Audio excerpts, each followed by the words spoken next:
Welcome back to the Level 1 Lounge. Grab your controller and strap in for our uneducated take on everything and anything gaming. I am joined, as always, by my two co hosts, Rider Pride 639 and Agent Maverick 86. Gentlemen, how are you doing this? Pretty good. Gr- Great.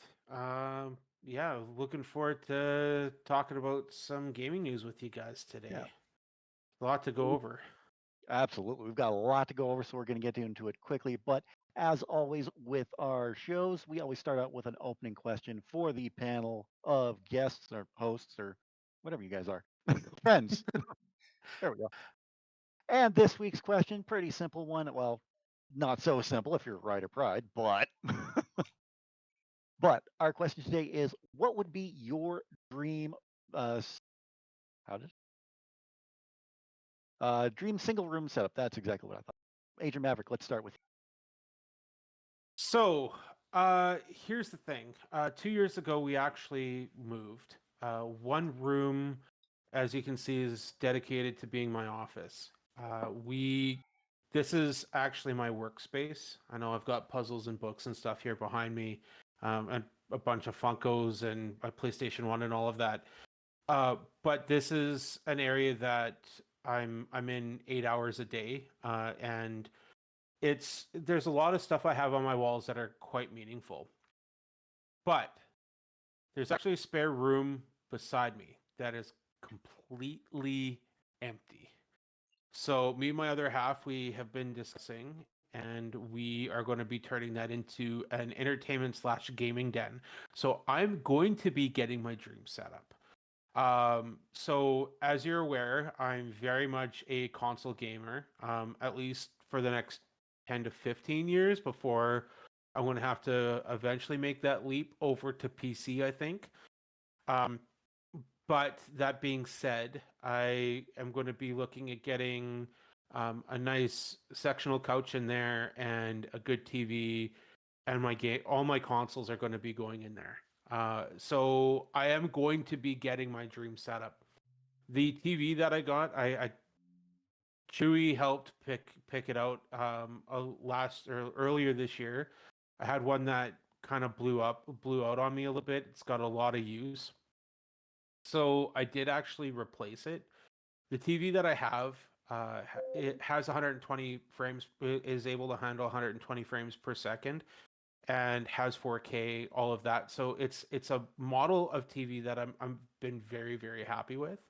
So I'm just going to move that into that room, and it's 65 inches, which is perfect for me. I may eventually upgrade it, but I am going to be working on getting my dream set up. Hopefully in the next year or two. Actually, is kind of what we're hoping for. So, uh, but I'll tell you what. If things keep going strong with the podcast, I will make sure that I share that with you guys and show you what we come up with. all right, Rider Pride. What about you? What would Uh, your single room setup be? A dream single room well, setup be? you can kind of see a little bit of it, a little bit of right now. So basically, the way I've got my PC set up, so I've got three monitors. I've got my main monitor kind of right in front of me, and then I've got like a vertical monitor over here. I've got another regular monitor over here, and basically you have like a whole bunch of just gaming stuff. As you can see, this is probably one of my recent additions over in this corner here, with all the Final Fantasy Play Arts Kai figures and just some regular gaming stuff here. I've got all kinds of stuff. Eventually, the upgrades that I would like to see, or I would like to get a hold of, is going to be obvious. I need a new ring light because obviously my lighting kind of sucks for a little office room. But being able to basically reposition my camera and just have more stuff over here, basically. Um, Another thing I would eventually like to add is a second PC to the repertoire as well. So basically run a full two PC setup. So I'd have one PC dedicated for gaming, and then the other PC would be dedicated for basically this stuff, recording and editing and rendering and things like that. So that way I'm not basically pushing one machine right to its limits, all the time. So that's kind of the dream setup I have, and then basically stuff it full of as much RGB as I can.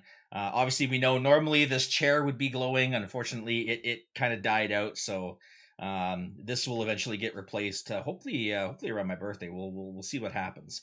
But yeah, lots of gaming stuff, lots of RGB. That's more or less what my dream setup is going to be like. Rip gaming chair. Yeah, exactly. Yeah. As far as my dream setup would go, probably a second PC, much like Ryder, one so I can have this one for gaming and the other one for broadcasting. If I had like my ultimate dream room, it would be more an entertainment, all in all in one entertainment area where I could watch movies, big screen, be a projector or whatever.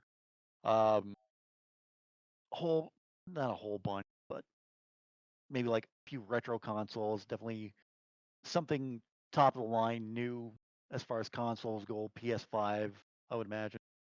And then just, cover the walls with stuff I like, wrestling stuff, gaming stuff, things like that, little memorabilia. Like have like championship belts along walls, wall scrolls, something better than what I have right here, which is not bad, but those are like Mattel title, but I go full out and get the real thing. But Well, you got some pretty awesome autographs there from the Saskatoon yeah, Expo there the other week. I mean, I always get those framed and throw those up. yes, Even I'm very jealous of some of those signatures that you got. To be completely honest. I still need to get those framed, and the one big one I've been waiting for, big one, the one I've been really waiting for, found out this past week it shipped, so it's coming. I can't Nice. wait.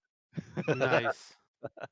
For those of you who don't know, I ordered through the website Streamly the autograph of Brianna White, the voice actress who does the voice of Aerith in Final Fantasy VII Rebirth and Remake. So really happy about that, and that's going to be coming hopefully with. But I'm going to have a video all about that coming up. But anyway, let's get down to the news because, oh man, we've got a lot of news to get to. So let's just jump right into it. Oh God, I almost sound like the cancer of YouTube drama. Anyway, let's not get into that. So our first news story here. Xbox boss Phil Spector once said, "One thing I won't do is push against the creative aspirations of our team. When a team like Rare wants to do Sea of Thieves, when a team like Obsidian wants to do Grounded, when Tango Gameworks wants to do Hi-Fi Rush, when everyone thought they were probably doing The Evil Within 3, I want to give the teams the creative platform to go and push their ability, to push their aspirations. Then a year later, shut down studios that failed to produce, as we discussed last week. Former employees were quoted as saying, I had lengthy conversations with a bunch of Xbox founders, and we all came to the same conclusion. It's no longer Xbox, but Microsoft Gaming. It was also stated that former employees quoted in saying that the Microsoft CEO of Microsoft, can we just say CEO of Microsoft?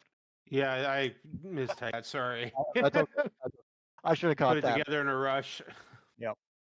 CEO of Microsoft not let acquisition of Xbox and Activision drag the stocks of Microsoft down, which may be creating this issue and creating further turmoil in Xbox. Yeah, we've seen a lot recently with the shutdown of Tango Studios. Anything to add on this, gentlemen? I'm going to say this. What did you guys expect to happen? I mean, here's the thing. Consoles for Xbox haven't been going out the door. We've discussed it that there are third-party developers that don't even want to sell games on the system. And mainly indie developers. And it's hard to say that this wasn't foreseen. They need to start focusing on PC gaming a little bit more, not just Xbox games. When you have a big acquisition that happened with Activision, Bethesda, all of that, they need to worry about their bottom line. And the thing is, the CEO of Microsoft is saying, "Oh, the stocks have gone up and we're making money hand over fist." Then all of a sudden, all of these games come out and they're not producing the way that they want, and they want to point fingers at certain development companies, they need to make changes. It may not have been it seemed like a great idea for them to buy Activision at that time that they did. But the way that things were held up with the FCC, with the courts, that I think is the biggest problem, is that acquisition was delayed for so long. And then you have, the Bethesda and ZeniMax acquisitions that happened mixed in with there as well. They need to be able to balance the books. And I know any accountants out there hate that saying, but unfortunately, I know nothing about balancing my books, so I'm going to use that term. And they're going to need to make sure that their stocks are continuing to increase. Xbox is a section of Microsoft. We had to see this coming. It was inevitable. And we've harped on it and harped on it and harped on it, and we're going to be discussing it more again in this pod, that games need to be multi-platform. Microsoft, multi-platform for them means every single game they ship is going to PC. Yeah, exactly. And pretty much anything I would say would pretty much echo exactly what Maverick is saying there. And I mean, it's, we've discussed these particular shutdowns ad nauseum, for weeks and months on end now, with layoffs and shutdowns, and merging and redistribution of resources and things like that. And it's gonna keep continuing. I mean, when it comes down to it, it's all about, it comes down to the almighty dollar.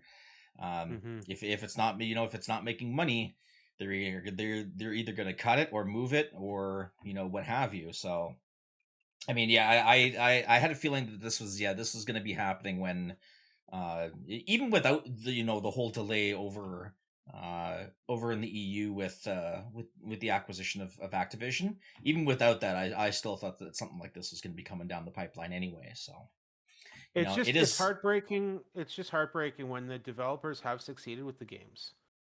Like Hi-Fi Rush was an amazing game. Yeah, I haven't played it yet, but like Grounded was a well-received game. All of these games have been great, and they're just they're not producing the way that it's expected, and that's what it comes down to. Because again, consoles aren't going out the door. That's the problem. Because I think right now, what PlayStation is like the top selling console. Is it? I know it's not any of the Xbox. It's Nintendo. It's Nintendo, Sony, then Xbox. But at one point last year, I think it was in November, this was huge. Microsoft actually beat Sony in sales for 1 month in Japan. In Japan of all places. So it's not that they're not capable of moving systems. It's just that they haven't. There's nothing drawing more players to it. Right. For me, I got it for Game Pass. I got my Xbox for Game Pass. Saves me a couple bucks here and there. But I didn't have you can't get Game Pass on a PlayStation. And then, the Activision merger happened and Sony had to have an answer for it. Their idea was to introduce the PlayStation catalog. And that's been a huge success for them too. But because that's the way things are going to go. Subscription gaming is going to be the future of gaming. All right, moving on and keeping on with Xbox. After the closures that have occurred, Microsoft is contemplating more changes. One thing that has been reviewed is potentially more cuts. When they have started is with ZeniMax offering voluntary severance agreements to producers, quality assurance testers, and other staff at ZeniMax, which which it purchased in 2020 for $7.5 billion, according to people familiar with the plan. Others across Xbox organization have been told that more cuts are on the way. Uh, Xbox spokespeople have refused to comment, of course. This is also around the same time that they were also quoted in saying that they would need more games like Hi-Fi Rush the day after shutting down developer Tango Gameworks. So yeah, 7.5 in 2020, and now who knows if Xbox is going to be keeping it on the books. Yeah, Thoughts? by the sounds of Yeah, it, probably not. yeah, and it's the thing is they offered volunteer, like they offered ZeniMax employees, people, the opportunity to retire is where this actually started. So they're going to make changes. Mhm. Um, and the one thing that, yeah, so it's just a shame that this is happening again and again and again Oh, and absolutely. again. And this is unfortunately something that is going to constantly come up because and it feels like every week we're coming in. Hey guys, guess who made severance or made cuts now? Yeah, Guess who laid off people now? and we're going to be And talking about that later in this podcast too. Yeah. yeah, exactly. Yeah. So, but I mean, at least they're coming up and offering severances offhand, like Yes, right away, saying they're coming. Here's your severance. Like this is the severance package we have available. I mean, if you know what's coming, some people I think will jump on the opportunity to say, you know what, it's going to happen. I'm going to be eyeing the door here anyways with retirement. I might as well take that package and move on. Yeah, exactly. I mean, we know there's going to be like in terms of like ZeniMax is pretty big as it is. And I mean, there's going to be games like especially around the Elder Scrolls Online. That's going to be I think that's going to be kind of like their biggest cash cow. Um, so I don't really foresee that one being affected a whole lot. Maybe a couple of people here and there. Again, just to your point, Maverick, about the whole retirement thing. There's probably some aging developers on that team that that likely will be offered that type of severance package and kind of lead them into retirement. But um, yeah, anything in anything along the lines of like Elder Scrolls, anything really, I think is going to be pretty safe. Um, then you've got everything else uh, to come out of it, and who knows, what kind of projects that we're going to see affected by uh, these particular severances, or anybody that basically leaves willingly. right. I also kind of find it funny that they go, "Hey, we need more games like Hi-Fi Rush." And, Immediately after they close the yeah, exactly. studio, Yeah. it makes zero sense. If you're going to make cuts, don't be like, "Hey, we need more games like that." Like you're just going to have people go, "No, we need the big budget games that are actually going to sell, and we need to get something out the door that you're going to allow us to keep our doors open." We need a game like Hi-Fi Rush. You mean from the studio you just closed, you idiots? Hmm. Yeah. Yeah, pretty much. Moving on, in a little bit of the bit of lighter news as we round out. Well, no, I guess we're not rounding out Microsoft just yet. But after all the studio closures, Fallout 76 players have launched a full-scale assault on Xbox CEO Phil Spencer's camp in the game by attempting to nuke it, which has been successful.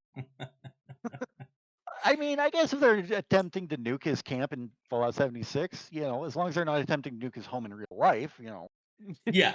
I mean, I'd yeah, rather obviously a I'd rather big distinction there, them but in Fallout. The the funny thing to me was when I looked up this story, they actually had it mapped out and showed exactly to the players where he was, and it said like P3, and they knew exactly where he was. But yeah, it has been successfully nuked. Hmm. So it is no longer standing. Well, he's able to rebuild, yeah, I but was I just gonna mean, say. yeah, So if you rebuild it, gamers will nuke it again. Oh, yeah, most more than likely. likely, yeah. And you know what? And but the thing is, he's a gamer like us too, so he will find a way to retaliate as well, Well, of course. because that's how that game works. All right, moving on to our next topic now. Sarah Bond confirms that first-party games will still launch on Game Pass, including Call of Duty. In a new interview with Bloomberg, Sarah Bond, had to get that in, has confirmed that every first-party game, including Call of Duty, will launch on Game Pass. Bond said the last place is about and the last piece is about Game Pass. We know our core users love Game Pass. Game Pass is a gaming subscription. You get a whole portfolio of games, but importantly, you get every single of the game we build day one in Game Pass, and the quality and the breadth of those games has only been going up over time. And you're going to see more really big games going into Game Pass later this year. When asked about Activision games coming to Game Pass, Sarah responded with, "Across the whole slate, across the, across the whole slate, across the whole slate. But we're going to see some really amazing things, and keeping that as something that is really special for Xbox players is central to us. It is not without its drawbacks. Players are bracing for increased prices for Game Pass as well." Not a big surprise that there's going to be an increase to No, Game not at all. Pass. You pretty much look at every subscription service for anything nowadays. Everybody's bumping up the prices. Doesn't matter if it's Game Pass, if it's PS Plus, if it's Netflix, if it's Hulu, DoorDash. Take your pick. Everything that's got a subscription, everyone's bumping up the prices. This is inflation doing its thing, unfortunately. And obviously we're us as consumers are the ones kind of caught in the middle of it all. Yep, exactly. And I mean, they are adding games like Call of Duty on there as well. And I'm not justifying the price increase. Like, we're aware that it's coming. We knew it was coming, as you said, Ryder. It's not a shock. I know that there's a few people out there that are going to be racing out to pick up a couple buy 3-month cards so that they have a little bit of reprieve to be able to have a cheaper price for Game Pass, at least for a little while. One of the things that I would like to see, being a Game Pass subscriber myself, is have something in line with what Sony has, which is the option to buy a year subscription at a time. I think that would be great. And I think that would bring more people in, because and the thing, I guess, yeah, they're saying that it's going up, but the thing is, you have people that are coming in, they're buying Game Pass for a month, they're playing for a game or two. There are certain people that have reviewed the games on Game Pass and say, you know what, 95% of these games are not for me. I've had that conversation with Chewy on a couple occasions of, he was saying at one point, Game Pass is great for those first day releases, for those big releases. There's no point in me keeping it for longer than a month or two. I'll buy 1 3-month card and I'll be good.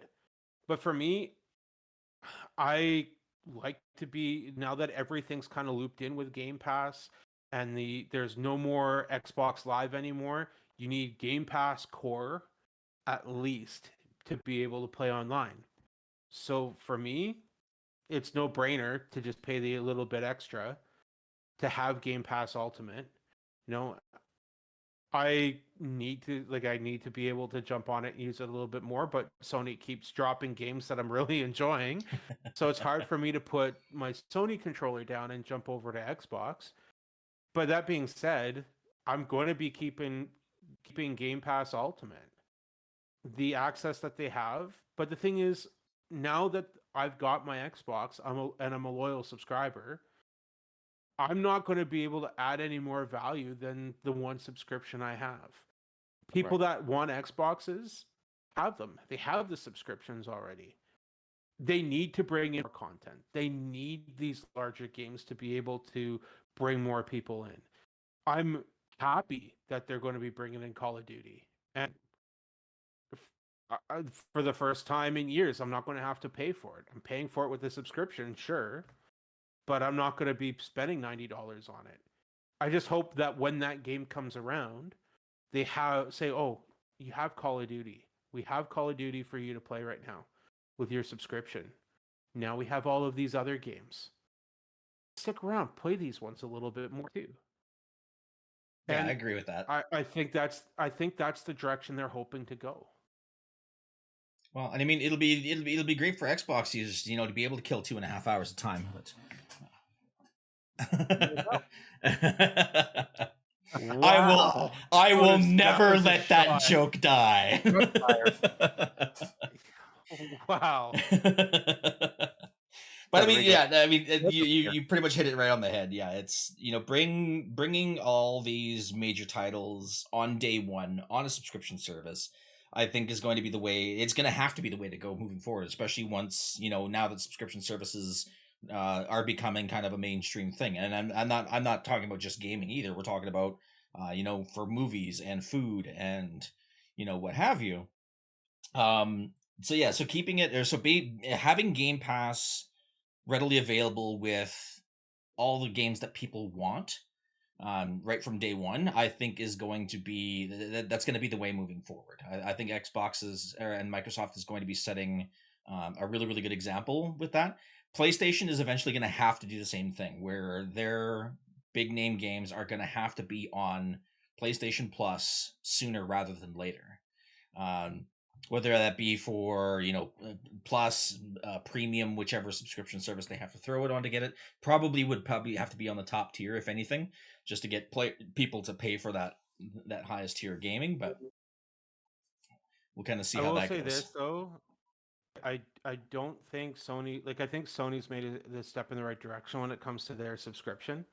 The one thing I feel that they're lacking though is their cloud gaming.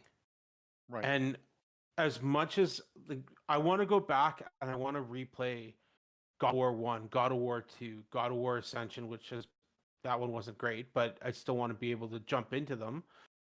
The only option is cloud gaming for that, and on the console itself. Xbox, if I wanted to with my monitor, I have Game Pass on my monitor. All I need is my controller. I can jump into Diablo right now with a controller set up on my monitor. And you can't do that with Sony yet. They're trying. They've introduced a PlayStation app now with Chrome, like with Google Chromecast. But that's a step in the right direction, but it's still proprietary. You're not going to have that on a Samsung monitor yet. You're not going to have that there's not a whole lot out there yet for apps for streaming for it yet. Xbox is doing it better right now. Yeah, And that's absolutely. where I have to give them props for that. And in this case, even when I stream God of War 1 and God of War 2, it's so janky. It's so delayed. Even on my console, just let me download it. Let me download it onto my system and play it. All right, moving on to our next topic. PlayStation has appointed new CEOs, and before we get into this news story, I just want to apologize ahead of time if I butcher any of these names. PlayStation names Hideka Nishimo and Herman Hulst as new CEOs, succeeding Jim Ryan. Effective June 1st, 2024, Hideki Nishino will be CEO of Sony's Platform Business Group, and Herman Hulst will be CEO of Sony Studio Business, as revealed in press release today. Uh, Hiroko Totokiya has been serving as interim CEO in wake of Ryan's retirement and will serve as chairman of Sony, in addition to his role as president, COO, and CFO of Sony Corporation. Both Holst and Chino will report to Totoki. Oh God, I hope I'm pronouncing these right. Not even close, but we'll I apologize ahead of time. So, You got it. Totoki said in a statement today, Sony Interactive Entertainment is a dynamic and growing business that delivers incredible entertainment experiences through the connection of content and technology. These two leaders will have clear responsibilities and will manage strategic direction to ensure the focus remains on deepening engagement with existing PlayStation users and expanding experiences for new audience. As senior vice president of the platform experience group, uh, Nishimino is already in charge of PlayStation's hardware tech operation, which Sony has said will continue in this role, as well as overseeing third-party publisher and developer. Hulse is currently senior vice president and head of PlayStation Studios. In addition to developing content across PlayStation consoles and PC, he's helped oversee the growth of PlayStation IPs across film and TV through PlayStation production. Nishino said in the announcement, we will continue to connect players and creators for world-class products, services, and technology.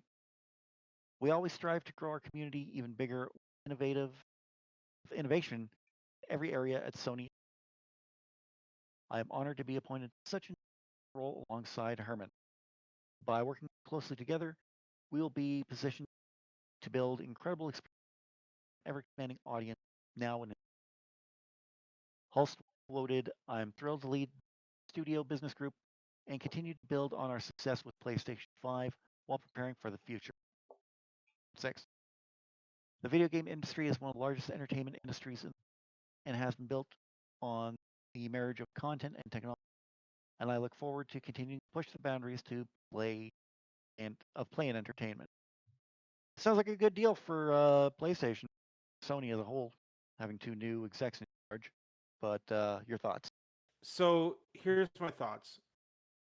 When it comes to different CEOs stepping in, there's always a little hesitation because you don't know what to really expect. Fact is, we haven't seen any first party games come out since Jim Ryan has left. And I mean, first party games.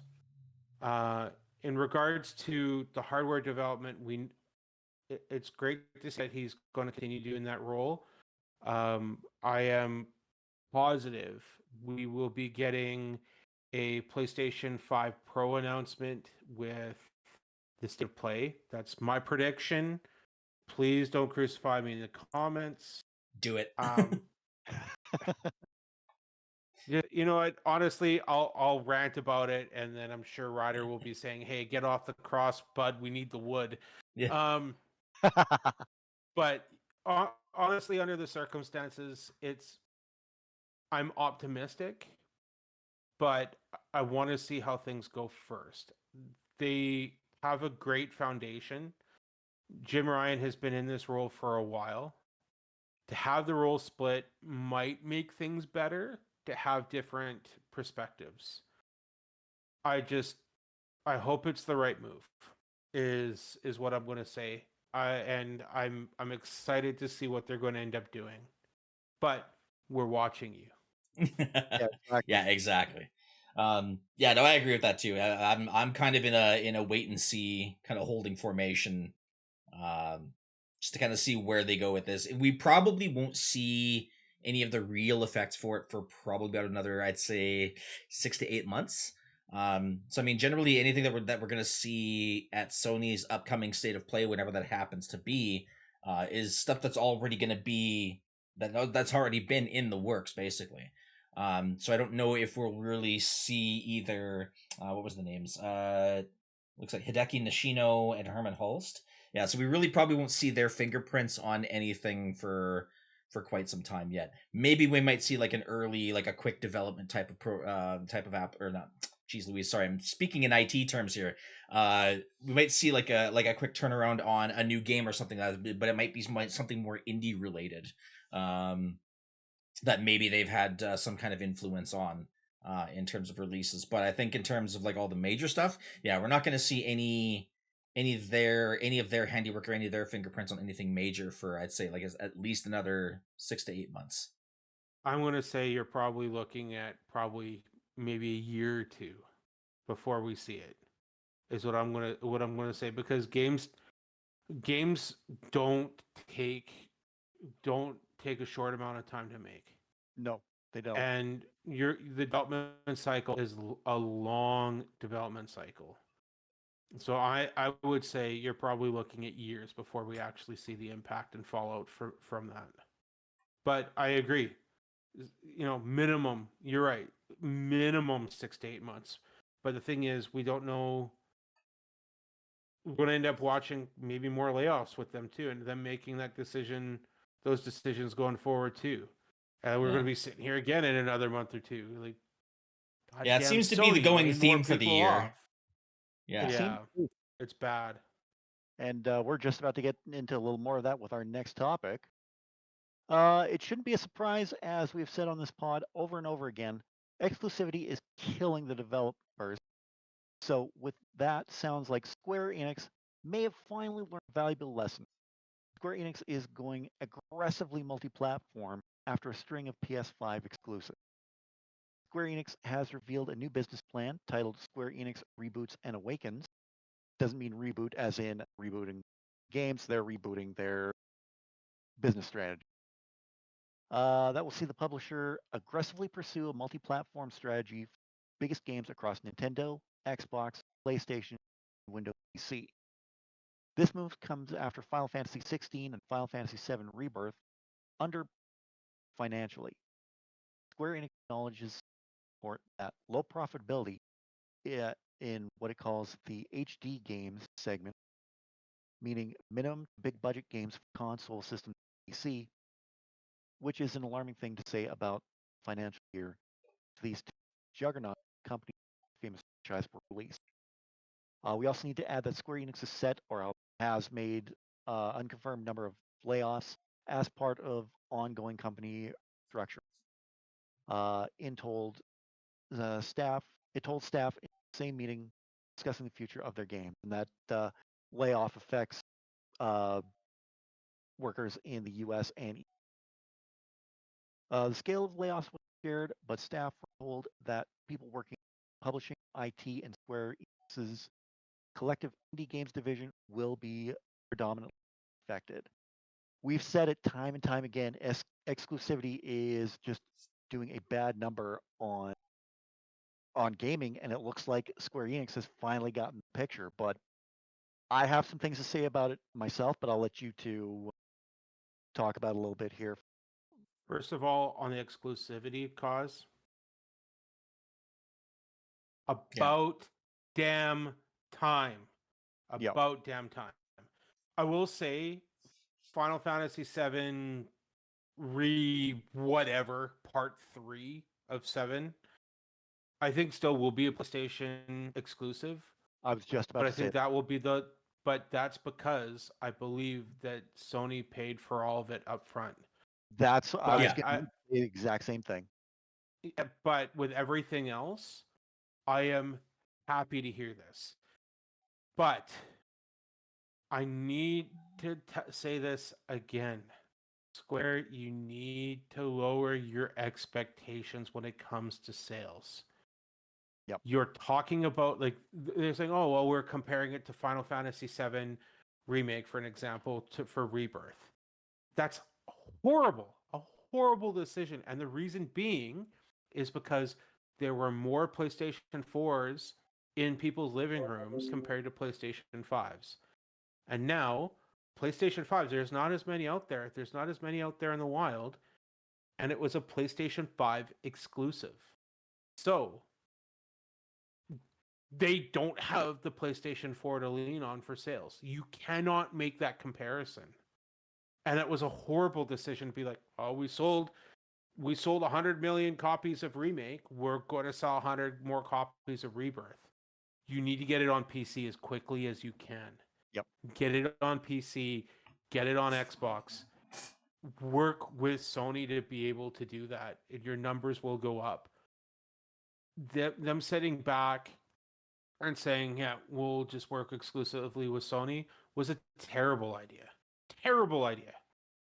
I really, and I'm very happy to see that they've already made that decision with bringing Final Fantasy 14 onto Xbox, and that's going to make a huge difference for their sales too. As a part of the cuts, if you take a look, yeah, they're making cuts in the EU and the US, but the biggest area that's going to be impacted is going to be their indie development. And as awful as that is, that also means that they're going to be focusing on big budget games, which means that we may have a quicker cycle for Final Fantasy games, maybe more Tales games. There's so many more games that they can do that are big sellers for them, that are big AAA games. This is a smart move. And yeah, again, the layoffs suck, but again, under the circumstances here, it's a good move for the layoffs. It's awful, and I feel for those people as well, but they don't need all of that staff if they're going to be doing these big game releases. Maybe that's the answer. Maybe it's not. Maybe I'm also on board of we need more AA games too. But Square's a big company. AAA games are their bread and butter. That's where they make their money. Yeah. Yeah, no, I agree, and yeah, hopefully this is the death knell for exclusivity going forward. So, Let's hope so. and not just with Square Enix, but with other titles as well. Yeah, I mean, there's the people have multiple consoles in their households now. People all everybody has PC in their households. More and more pieces of technology are starting to become basically smart devices, so to speak. They're going to come in with all these built-in apps. As Major Maverick alluded to it before, cloud gaming is going to start getting better and better as the infrastructure starts getting better and better. Yeah, the time for exclusivity is done.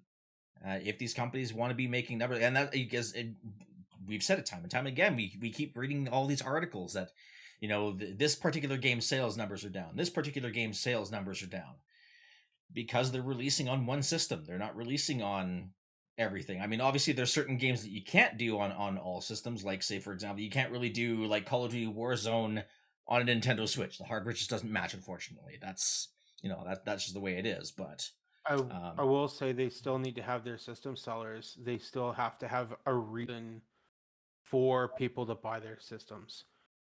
Right. There should be a limited amount of exclusives. Gears of War, Halo come to mind for Xbox. For Sony, Spider-Man is owned by Sony. Keep it on PlayStation. God of War, those games stay. Those are your reasons why people come and get your systems. But everything else, absolutely. Release it on multiple platforms. There's zero reason for it. We are gamers. Let's stop the console war. No yeah, more PC Master Race crap. No more PlayStation fanboys. No more Xbox fanboys. We are gamers. Let's enjoy games. Console war can just go away. I think in terms of when it comes to system sellers on multi-platform games, there's still going to be, I wouldn't necessarily call it like a console war, so to speak, but they're gonna give reasons to have the player choose between Xbox and PlayStation. And I think Call of Duty actually did this at one point, and if I'm correct me if I'm wrong, down in the comments below if you know this one. Education But match. yeah. But I'm pretty sure Call of Duty at one point, I can't remember which one it was. It was one of the more recent ones. I can't remember if it was for a base game or if it was for a DLC or one of the season passes or something like that. They offered two different types of cosmetic rewards depending on whether or not you bought it on Xbox or depending on whether or not you bought it on PlayStation. So I mean, things like that I find are pretty okay. If you're giving at least the players the option to choose, say, okay, this game's coming out on both of these consoles. If you don't have either one, here's what you get depending on which one you buy, and then that player can kind of choose which one they like more. No, I do agree with that. The one thing though that I will say though too, is one of the reasons why I believe that consoles aren't moving when it comes to this too. Just kind of touch base a little bit on the exclusivity, is because the consoles cost so much money. Mm. I mean, we're in Canada, and I mean, the retail price of a PlayStation 5 is $750. That's retail. And I Kentucky Bucks, mean, by the way, in case you're curious. and for me, the only reason why I was able to get my Xbox on top of it was because of Microsoft All Access. Having there was a payment plan that included Game Pass for 2 years. And for me, it was a no-brainer. It was $60 a month for 2 years, and I ended up getting a loan for it. I found out that you could pay it off right away, so I did pay it off within a matter of 2 to 3 weeks. But to somebody that can't afford $700, but that might be able to afford that $60 a month, or the $30 or $40 for Series S.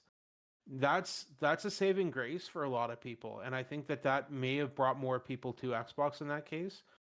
But the cost needs to be regulated a little bit better. They need to be able to find a way to bring that cost down. I don't agree that everybody has multiple consoles. I'm one of the lucky few that's able to pull it off and be able to do it. But people do have to sit back and wait out. I've had people come up to me and say, "Hey, I'm looking at getting a new console. Which one should I get?" And my answer is always isn't, "Well, I'm a Sony fan, so get Sony." It's, "Hey, I have an Xbox. I love my Xbox." It's, what games are you going to play? What game is going to bring? Are you interested in Gears of War? Are you interested in Halo? Are you looking more for something like God of War? Are you looking at getting into Spider-Man? You have to look at the exclusives. Look at the games that you're going to buy, that you're going to want to play. Yeah. And that's what it always comes down to. And like we were saying earlier, something I agreed with you on is that I do believe that Sony paid upfront all 3 Final Fantasy VII Remake games. So we are probably going to see that one be the last exclusive on PlayStation until Final Fantasy 17 comes out, and then I think that will go multi-platform. And then it probably won't be too long before we see Final Fantasy 16 on other platforms as well. But looking ahead to like 2026, when Square makes that announcement for the last game in the remake project, how hard would your jaws drop if you saw PS5, Xbox, and PC for first day release? That would take one hell of a contract negotiation to make that happen. Oh yeah. But not to say that it's impossible. It could happen, but I wouldn't hold my breath for something like that, though. No, me neither. I mean, I wouldn't be shocked, but that's because Phil Spencer's come out to improve relations with Square. And that's the thing in that case. And that's one of the reasons why I wouldn't be too shocked with that. What I'm kind of expecting in the next little while isn't that Final Fantasy VII is going to be ever on Xbox, but Final Fantasy 16 I think has a real potential to move over. We know it's going to get a PC release at some point. And I mean, we're going to discuss some PC games when it comes to Sony here in the next little while, but they're always going to have their PC, the games go to PC, and under the circumstances here with this, it's just, it's just a matter of time that Square games find a home on Xbox a little bit sooner. All right, well, moving on to our next topic. Square Enix is not the only one reviewing options for exclusivity. Xbox is pondering a PS5 port for Team Ninja Theory's Senua's Saga Hellblade 2. This is being reviewed after Microsoft had committed to bring more Xbox games to multi-platform. This sounds like a good thing to what we were talking about earlier, Square Enix. Yeah, exactly. And I know Maverick is going to talk a little bit about this one here. I know this is is a game that he's been very, very much excited for. I know a few other members of the podcast. I'm pretty sure Chewy and Monster Hospital were both also really, really excited for this one as well. But yeah, exactly that point. This is the first signs that exclusivity is going the way of the dodo, hopefully. So. Maverick, what are you thinking there? I mean, Hellblade 1 released on PlayStation 4. They need to earn some money back, right? Like, Microsoft is not in a great place when it comes to games right now. This is a great idea. I don't know how quickly it's going to happen. I know that Xbox is released, like the game releases on Xbox and PC next week. By the way, just throwing it out there, I will be doing a stream all weekend next weekend until the game's complete. It's only going to be 8 to 10 hours, so I should be able to get it done within the 2 days. So stay tuned for that on my Twitch. I'm going to be doing it there. But I think that this is a fantastic idea. I hope that they follow through with this, and they need to at this point. They spent all of this money on all of these different developers, and right now they need to make that money up. And it's not just going to be Activision games. They got to look at different options. I don't expect something like Indiana Jones to be cross-platform. I think that that's going to be one of the games that they're going to have as an exclusive for them. But Hellblade 2, absolutely. People are waiting for it. Moving on to a next little bit of news. I'm happy for this one. Love this game. I talked about it before on a previous episode of the podcast. But following such chapters as Alan Wake, Dungeons and Dragons, and Nicolas Cage, Dead by Daylight is going to be getting yet another crossover. This time with Castlevania. I'll be crossing over with Dead by Daylight with more info coming August 6th, confirmed in a recent Twitter post. I think this is great. We're finally getting like a vampire character, and it's Dracula. So that I really like the sound of that one. If you can have Dracula as one of the killers, and then Alucard or one of the Belmonts as a survivor, that would be so much fun to play. Go around Dracula's castle. Although it would be a little weird, Dracula's castle with a whole bunch of generators. I don't know. What do you guys Yeah, I mean, you have to have a little suspension of disbelief here. But I mean, yeah, absolutely. I think the one thing I would be disappointed with, especially if you get to play like Simon Belmont as a survivor, is you can't run around whipping stuff. Is kind of unfortunate. But I mean, it is what it is, right? It's Dead by Daylight. That's the whole draw to it. Is being able to basically have a little bit of nostalgia in playing these characters in this kind of game. It's been a while since I played Dead by Daylight. I think the last DLC that I ever got into was the Stranger Things crossover that they had, which was a really really great addition to the way. By the way, and all these additions in Dead by Daylight have been nothing short of fantastic. Nicolas Cage is just chef's kiss. Like you really can't go wrong. The Dungeons and Dragons one with Vecna will be a really interesting one to see too.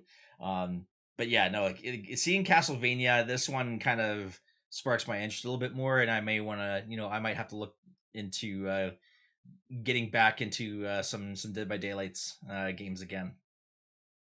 So if you do that, I'm there with you. Maverick, what about I you? have no dog in this fight. I've never played Dead by Daylight. I haven't had the opportunity. Like I haven't played Castlevania. I have zero dog in this fight. I'm excited for you guys. I will tune in for your streams and watch you guys have some fun. I'll do that. I've never played any of the Castlevania games, but I watched the Castlevania series on Netflix. Does that Oh count? yeah, that's right. I forgot that was a thing too. I mean, going off a little bit tangent here, I like the Castlevania series myself. I watched it all the way up to the end. Oh, Lenore. That's my vampire queen. But anyway, getting off topic. So let's move on to our next uh, topic here. And boy, is this an interesting one. Marvel's answer to Overwatch blasted for trying to ban criticism. Marvel Rivals, the Overwatch-like starring Spider-Man, Scarlet Witch, and other Marvel superheroes, came under fire over the weekend during its closed alpha playtest.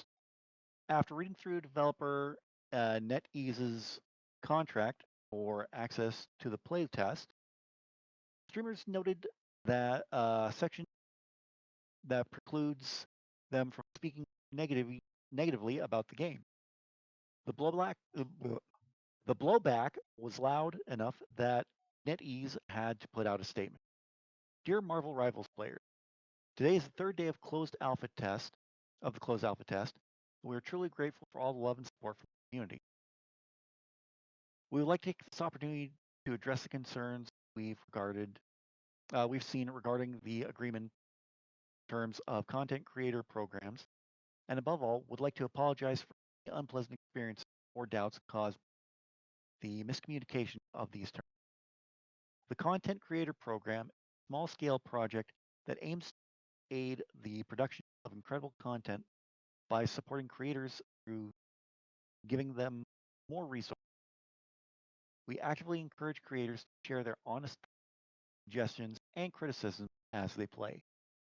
All feedback, positive and negative, ultimately helps us craft the best experience for ourselves and the players.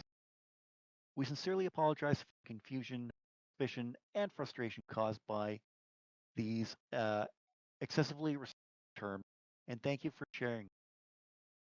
We cherish and appreciate every suggestion given by our players, and always respect your feedback. We're currently working with creators who have expressed these and are revising the version to be less restrictive and more creator friendly. Thank you for bearing with us while we make these adjustments. We hope you're enjoying the game so far, and we hope we and we are always open to hearing sincere thoughts and ideas on how we can improve Marvel Rivals team. So, what do we I mean, think up on? I mean, up to the point where they said they're working with creators who've expressed these concerns, that whole entire letter was blah blah blah PR speak, basically. Pretty much, yeah. And I mean, for them saying, we truly are grateful for all the love and support from the community. But you're That's all you're getting from the community because that's all you're allowing. This is Well, a joke. I 100% agree with Ryder. This is crap.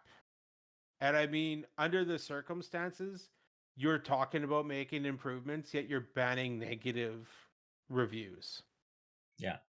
And I You mean, might as well be knocking on the doors of these big game reviewers and forking them money over and having them write positive reviews for you and actually, you know, lean into this skid and say that people are doing this to lean into the skid for developers to give them money to give them positive reviews. right. This yeah, is garbage. and if they have, and especially when they have content creators that are the ones in the alpha playtest, and have a pretty good idea of a few names that are probably behind, behind these closed doors. You're looking at people like Moist Critical, Asmongold. You're probably looking at like Cozy Snap, Dara JN, like a bunch of names that are big into the Marvel Snap scene are probably big into this Marvel game as well. They're basically facing content creators that have very, very large followings where they're going to be able to influence whether or not their communities are they're going to basically say whether or not this game is going to be worthwhile to pick up. So I mean, good on the creators for standing their ground, saying, okay, this particular clause that you have in your contract is stupid, get rid of it. And they'll give that, they're going to say it in much more eloquently than I did. But yeah, like seeing things like this as a content creator myself, like I would be doing the exact same thing as these creators do, looking over these, like, because I've been involved in alpha playtests with NDAs before. And that's one of the things that we as content creators are taught to do, especially when it comes to these things, is always read your NDAs, look through the entire thing as much as you can to figure out what's allowed, what's not allowed. And yeah, if I would have seen something like this, you could bet your bottom dollar I would have raised my voice and saying, "Hey, what is this all about? Why is this in here?" So I agree. And Totally. you said it you said it really well. I mean, these creators need good for them for speaking up. Absolutely. But I mean, you need to have negative feedback as well as positive because otherwise how are you going to improve? well, yeah, Exactly exactly. that. Exactly that. How are you going to improve if you're just listening to the good feedback, be like, yeah, yeah, we don't need to change a thing, and blocking and deleting the negative, not even negative, but like the constructive criticism, I guess you could call it as well. Hmm. Yeah, Like, absolutely. I mean, either way, it's not a game I'm going to be picking up. I don't care for games like Overwatch myself. So I mean, I'm going to have a biased opinion about it anyways, but I'm going to definitely support the people that are enjoying the game and are wanting to or have experienced it and have negative reviews. This needs to be done. You need to hear from your fans. Period. Yeah. 100%. All right, moving on to the next topic, and oh boy, Newly released PSN games are unable to find home in 117 countries due to Sony being unable to move PSN accounts in the affected countries. This will impact sales of Ghost of Tsushima, Helldivers 2, and the rumored port of God of War Ragnarok. Now we saw something earlier this month with Helldivers 2. It was supposed to be linked with PSN accounts, Steam. They removed that. Um, Thoughts on that? I mean, I don't know if this is really something that Sony can control specifically. From at least from my understanding of it, the reason why they can't sell in these particular countries, I think, has to do with local laws.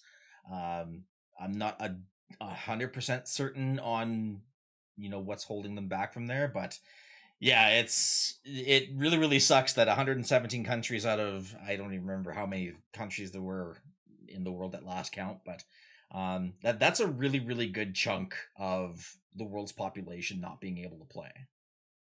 Yeah, it is. One of the things that I think is also going to prevent them from being able to sell PSN games as well is not every country out there has the network access to be able to get the PlayStation account set up. They're not going to have the capability of downloading 50 to 100 gig patches for games with with dial-up internet or whatever the case be. There are these cases that are set that there are cases where a lot of these countries don't have that kind of access, and that could be an issue with them being held back a bit too. There's a lot of countries that are impacted, in the Middle East and in a good chunk of the region of Africa. This is an issue with could be an issue with network speed. But yes, absolutely. It could also be have a lot to do with the regulations that are included with that too. I think it's kind of twofold in that situation. You don't Yeah. have the broad speed, so why would we offer you a PSN account? Let's move on to this next one. And it appears that Resident Evil 1 remake is reportedly in development by Capcom. It is believed to be slated for the game's 30th anniversary in 2026. And while we're on the topic of Resident Evil news, there's a new rumor that Resident Evil 9 will be announced soon.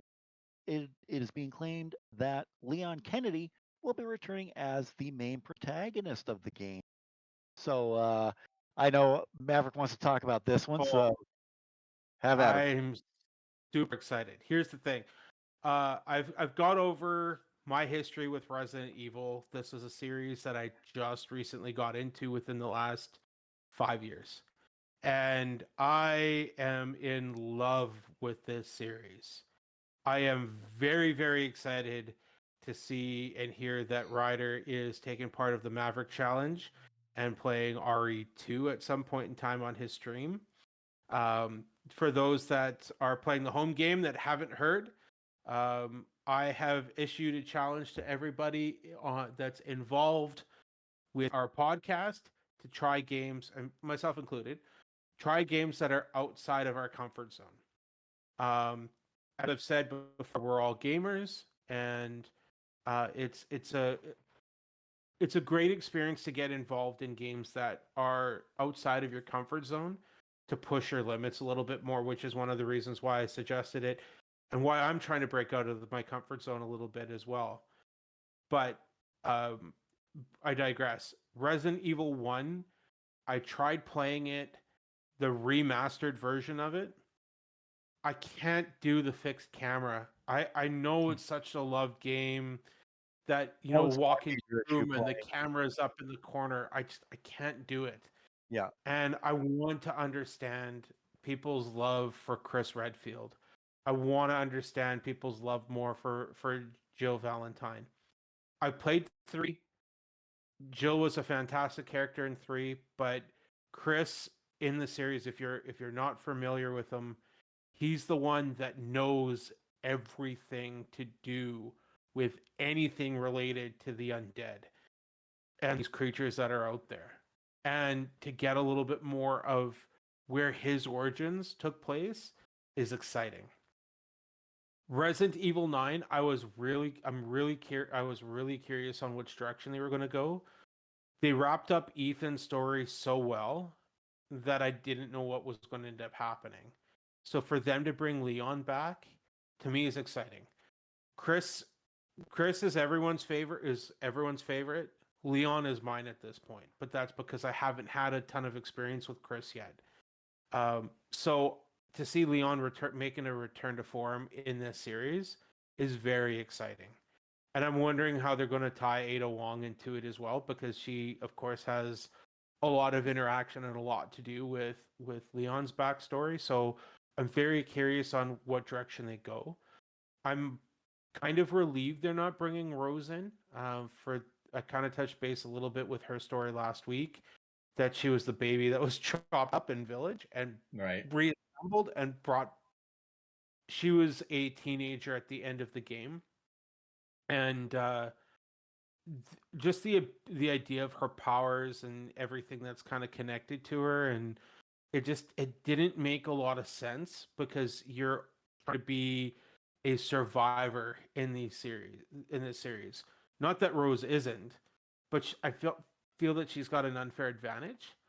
So to bring another character back like Leon is fantastic. I am very excited for that. And I'm super excited to hear that they're going to be doing a Resident Evil 1 remake. So I'm kind of thinking what's likely going to happen is that we're going to get Resident Evil 9 next year, and then Resident Evil 1 remake the year after. I think is going to be the direction that it's going to go. And I'm totally okay with that. And this is not going to be the last of their remakes either. Capcom has said that they're going to be doing more. Give me. I'm good. I will pay for it.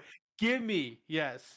Absolutely. Shut up and take my money. Yeah, exactly. Yeah. Or we can get that in a couple seconds here, or a couple minutes here. The last news story. Yeah. Ryder, you want to add to that one? Not a whole lot. I mean, Maverick mentioned, at some point in time, I'll probably be playing through Resident Evil 2 remake. If I like it enough, maybe I'll go through 3 and 4. Maybe possibly. I mean, like the last Resident Evil game I played was the original 4, back on PlayStation, whatever it was. I can't even remember. It was PlayStation 1K. No, it might have been 2, because I remember playing it on GameCube. Yeah, something like that. Yeah. No, sorry, that's exactly where I played that. That's where I played it, was on GameCube. But anyways, I digress. The fixed camera thing, I don't think I could ever go back to that for sure. I think, full 360-degree free roaming worlds is kind of the way to go. But we'll see what happens. I know a lot of Resident Evil fans that are out there. I'm excited for those fans for these announcements too. I just don't understand why they started with the remasters of 2. Not that I'm complaining. 2 was great, but maybe 1 would have made more sense to remaster first. Yeah, I think I'm Notice- thinking the same thing. Why did they go straight to 2, not start Yeah. with- Either way, it looks like 1's coming as a. Moving on to our second to last topic. In a bit of sad news, Ubisoft has canceled the Division Heartland. The company confirmed that development of the project had ceased during its quarterly earnings call on Wednesday. Chief Financial Officer Frederick Duguet quoted, "In line with the increasing activity of our investment, we have decided to stop development on the Division Heartland and are redeploying our resources to bigger opportunities like XDefiant and Rainbow Six Siege. It is difficult but necessary and important. It is a difficult but necessary important decision. My brain's going faster than my development by Red Storm Entertainment Heartland, or developed by Red Storm Entertainment Heartland, will land as a free-to-play multiplayer shooter for PC. Thoughts? I'm kind of surprised that they put this one down as opposed to XDefiant. I know XDefiant is being touted as the COD killer, so to speak, at least on the multiplayer side of things. Not so much for the battle royale portion, but I'm kind of surprised that if they're going to go for a free to play multiplayer shooter, that they would just throw X Defiant out there as the one, at the forefront, rather than using a well-known name like the Division, or at the very least like Tom Clancy. I know Rainbow Six Siege is still very, very popular, especially in the competitive scene. I used to play it at one point. I haven't played it in quite a long time. Um, but I mean, yeah, I mean, I guess if that's the way they're going to go, that's the way they're going to go. At the very least, it makes sense that you're not going to have two free to play multiplayer shooters, basically at the same time. Right. Ultimately, when it comes down to it, don't care. Give me Division 3. That I can agree with. And I think I got the answer for you on why they're looking at doing X Defiant over Division Heartland. The reception for X Defiant has actually been a lot better than what Heartland has been so far.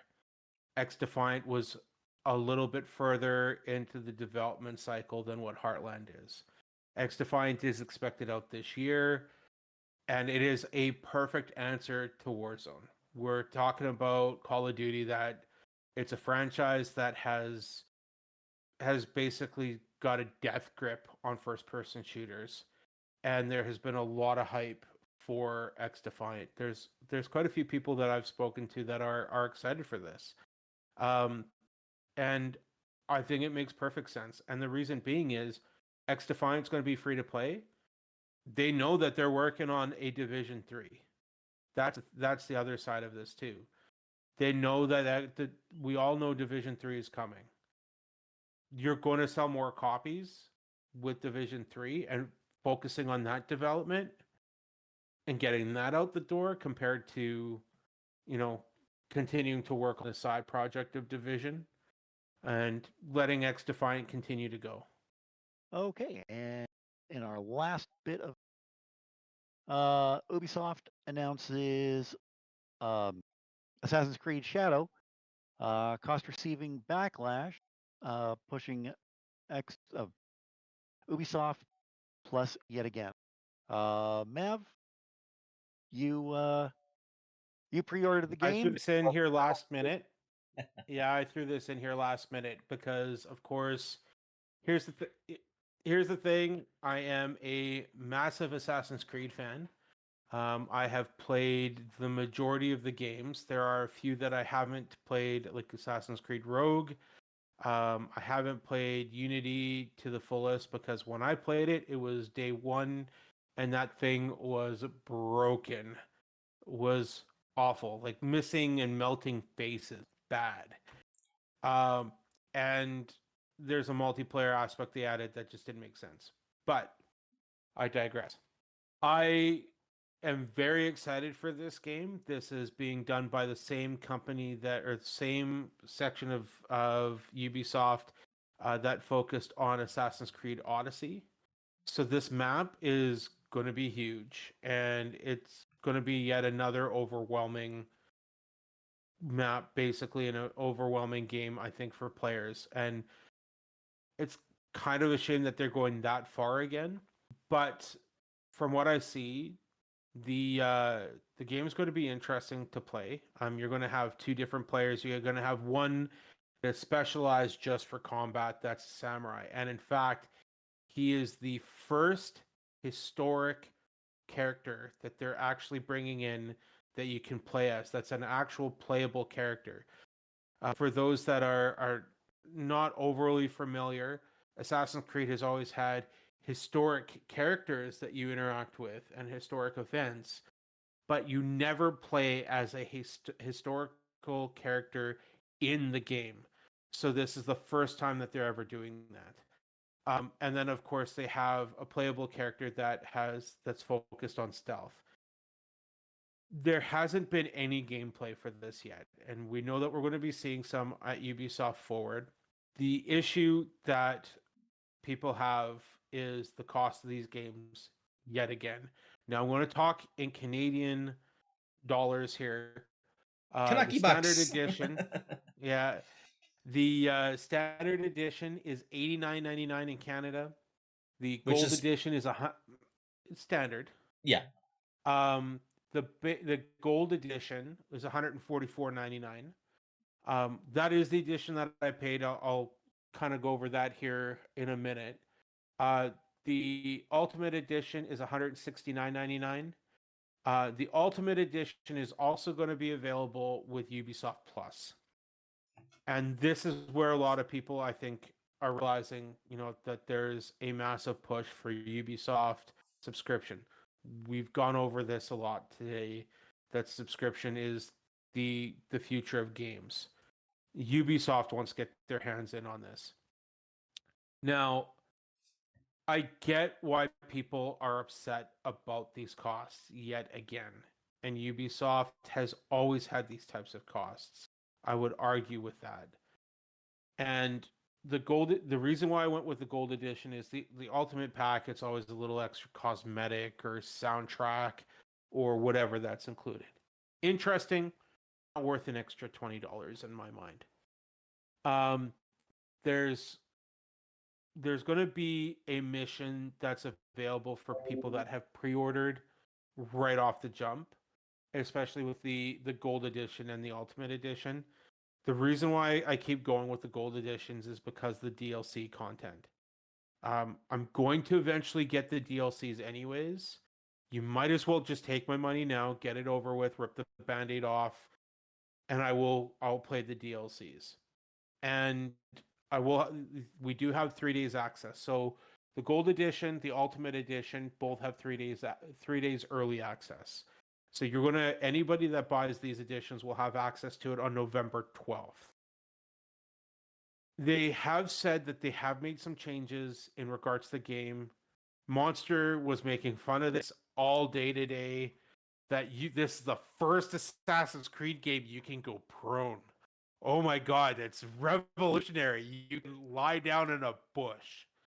But the thing is, what's exciting for me is like they are making some changes in regards to the way that the seasons work. So you're going to have the ability to hide in a bush in the summer, but all of a sudden in the winter and the fall, those leaves are gone. You're going to get spotted.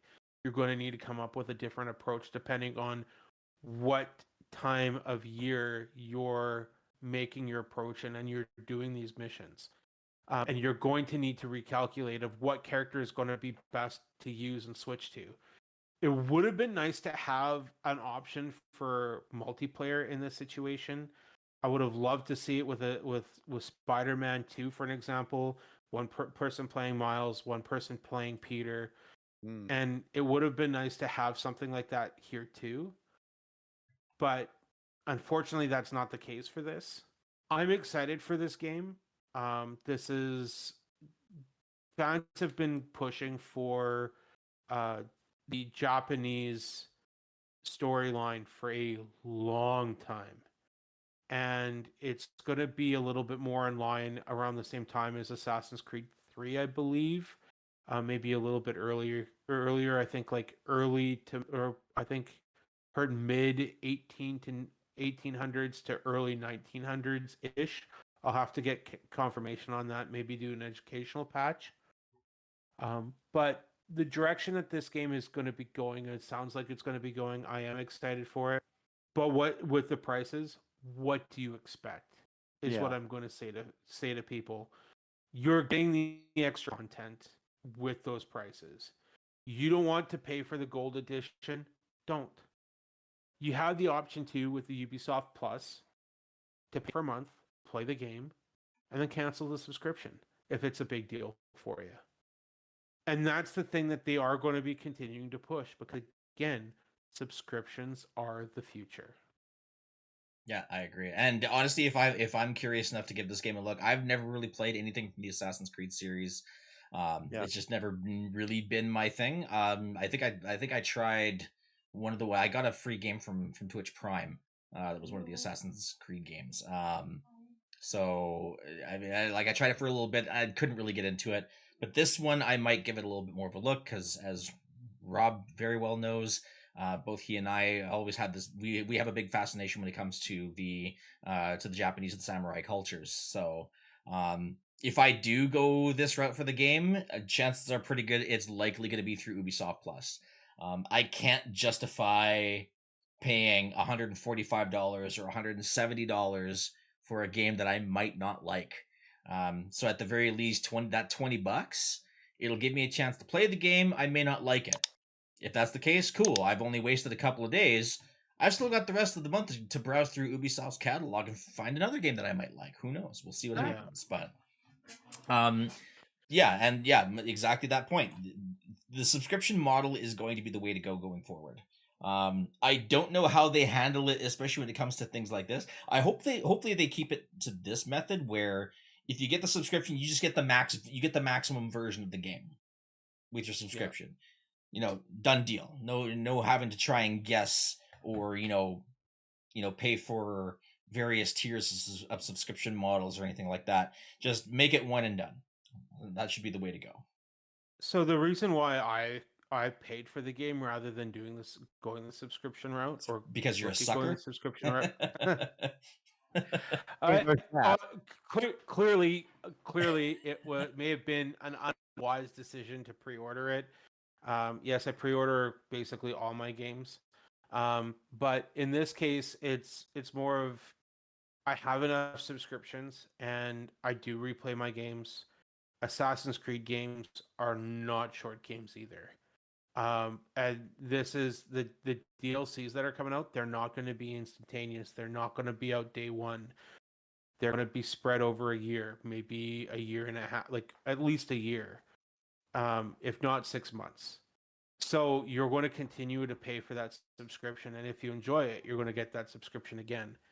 And you're going to have cases where people sign up for a subscription, forget that they have it, and continue to get charged. And for me, I know that I'm going to love this game. So I am going to shell out the money for it because I am a big Assassin's Creed fan. I love the lore. I love the fact that they brought in, there's an explanation of a precursor race and all of that. I want to learn more of the relationship that developed between humans and the precursor race. I'm very excited to find out more about that world. And I always find it really interesting to have historic events be presented in these games. And I've learned more and been more interested in playing these games and learning about history through these games rather than some of the history classes I had, because some of the history classes I had when I was in high school were boring. They didn't explain anything. One of the teachers I had would be on a rant, go on rants. But to have this situation where you could be a part of the Boston Tea Party, to see the massacre on King Street, to see how people were raised in ancient Greece and the world that was developed there, the war between the Athens and the Greece. Obviously, a lot of those situations may not have actually happened, but it's given me interest to look it up and actually do my own research in those situations. And they also have situations where, oh, you know what we're going to do is we're going to do a guided tour of what these countries could have looked like at the time. In fact, history teachers have used Assassin's Creed games to say, hey, this is what ancient Greece would have looked like around this time frame. And I still get blown away that Assassin's Creed Unity was used in order to help reconstruct the Notre Dame Cathedral because they had scans. All of that is super interesting to me and is one of the reasons why I keep going back. I know people have a major issue with this series because it's a major cash cow for Ubisoft, and it's the same formula. Climb a tower, uncover the map, go to point A, uncover a tomb that you've discovered. But there's also fun things of like, oh, hey, there's this target over here. I'm going to learn what his routine is and come up with an approach. Oh, I foobarred it. Okay, now I got to improvise and find a way to get close and to kill the target. It's interesting. For me, it's never the same game twice. And that's one of the things that keep bringing me to games is my approach is changing in these types of games every time I play it, which is one of the reasons why I love it so much. All right. Well, I think that wraps it up for the news. I guess it's time to put away the controllers and power down the system. So I want to thank everyone for joining us here today. Don't forget to like this video and subscribe if you're not already subscribed. Leave a comment down below.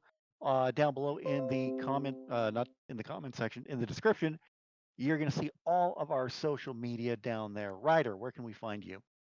You can still find me over on Twitch, as well as my own personal YouTube channel as well. Although the majority of content is going to be live streaming on Twitch. You're going to see me playing through some Final Fantasy, some Helldivers. There's going to be some new games coming up as well. Particularly, I believe it's Visions of Mana that's going to be coming up very soon. Final Fantasy XIV's new expansion's coming out really soon. Also, for my birthday, my lovely brother-in-law here was kind enough to gift me a copy of God of War Ragnarok for PS5. So that one's going to be on the docket to play through. For those of you who missed it, I did play through God of War 2018 earlier this year and platinumed it. So it's only fitting that I do play its sequel as well. So I'm so excited to see you take on some of those berserkers. So yeah, so Twitch is going to be the main the main page of where you guys are going to find me. Maverick, what about you? You said you're going to be streaming on your Twitch channel here for Hellblade, right? Yes, I'm going to do a full playthrough next week for Hellblade. Pardon me, itchy throat there for a sec. But Hellblade 2, I will be streaming next week. I will be posting on my Facebook page, which is the new Geek Corner. I do not only movie or game news and game reviews, but I have also been doing movie news and movie reviews as well. I actually will be taking a look at seeing Fall Guys this week, so you can be expecting a review of Fall Guys sometime this weekend. And I will be doing Hellblade 2 here next week. And yeah, so that will be done on Twitch. So yeah, it's mainly going to be Facebook and Twitch for me as well. Awesome. And you can follow me over on right here on YouTube, actually. I post right now, I'm posting every Monday and Friday. You can also follow me on Facebook, Twitter, Instagram, I'm pretty much on everything. So you can find me anywhere as far as social media goes. So yeah, that wraps it up for this week's episode. Thank you guys for joining this week, and we will talk to you again very, very soon. Take care.